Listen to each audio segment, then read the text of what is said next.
Good evening, everyone. My name is Yemaya Renuka Jibi.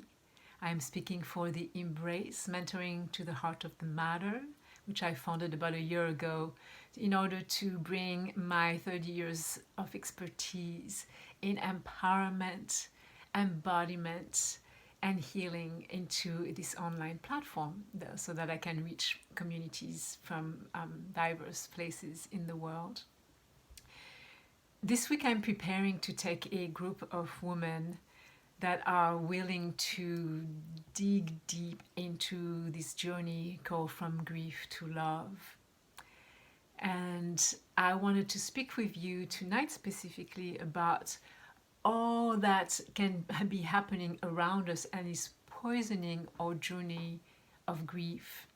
Because when grief is so pure and untainted by all the other stories that our Western society unfortunately is adding to that mourning, that healing journey of pure crystalline grief, it's the first step is to be able to find the essence and let go of everything else. And I'm gonna tell you in just a second what I'm talking about by everything else, because it's adding a lot of complex PTSD, and it's really delaying the healing journey that could be so brief in perhaps in other culture, in more earth-based oriented communities, communities that are more in tune with the earth cycles and the ways of the earth and the ways of woman,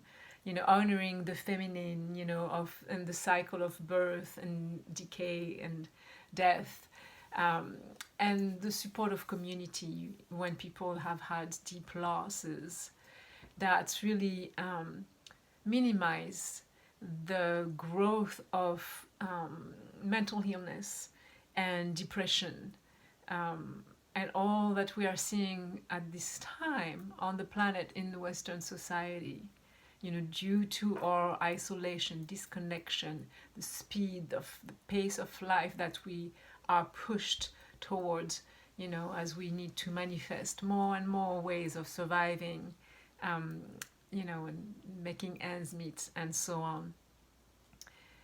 So I believe that one of the first steps is, really going in and clearing that all those questions that come naturally. When there is grief, sometimes there is a lot of self-doubt, a lot of guilt, perhaps shame even, we question ourselves, have I done the right thing? Is this happening to me because I'm cursed, because there is something wrong with me? And, movies and stories we can bring back up from childhood, especially when we're coming from childhood adversity. Or, because grief is not acceptable in our society at this time, it's like, okay, well, then I'm going to isolate. I'm not going to go out, even though that would be the most natural thing to do. There is the need to go within and do our own inner work. And then, there is also the need to take a breather and have social life and be able to be around people, to not feel the sadness of whatever loss we've been dealing with. But perhaps we don't feel comfortable doing so because, the judgment that we can feel, it's like, oh, what's wrong with this person? They're having this big long face, or like, oh, wow, they're so pale, they really don't look well, and all the judgment we can, imply and direct and attack each other with, without knowing the stories, that in a closer knit community, we are able to know, oh, this person just lost, her father, or this person just lost her child. It's like we don't have that point of connection in big cities, and so therefore, there is more judgment and isolation that comes from that.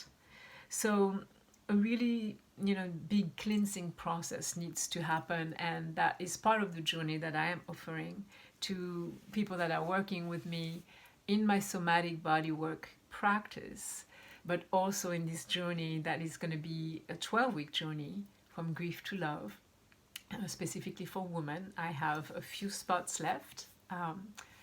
Um, we will start either February 23rd or, in that zone, because people have registered at different pace, and I just want to make sure that everybody feels supported. The first week we're doing private sessions anyway, so it's not like we have a firm starting dates, and that let people get ready, to take this journey with me and with each other. So it's going to be a beautiful way of being in a village for 12 weeks, with seeds being dropped, like 3 seeds dropped per week. So it's not overwhelming, it's like you don't have to have homework happening every day or checking with a group every day, but 3 times a week you have either a private session, one private session, or a group call.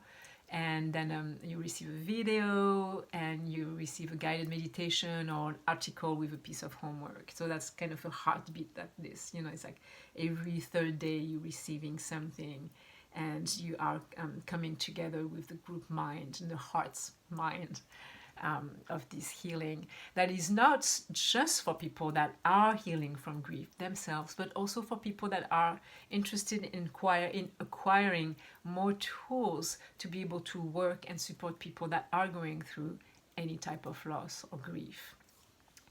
And I will tell you more about the rest of the journey, because this is really about regaining our power, purpose, and passion. And I'll address that in the next few days, because you're going to see me every day this week, if you wish, and if you're looking to spend a little time and slow down and listen. Much love. Aloha.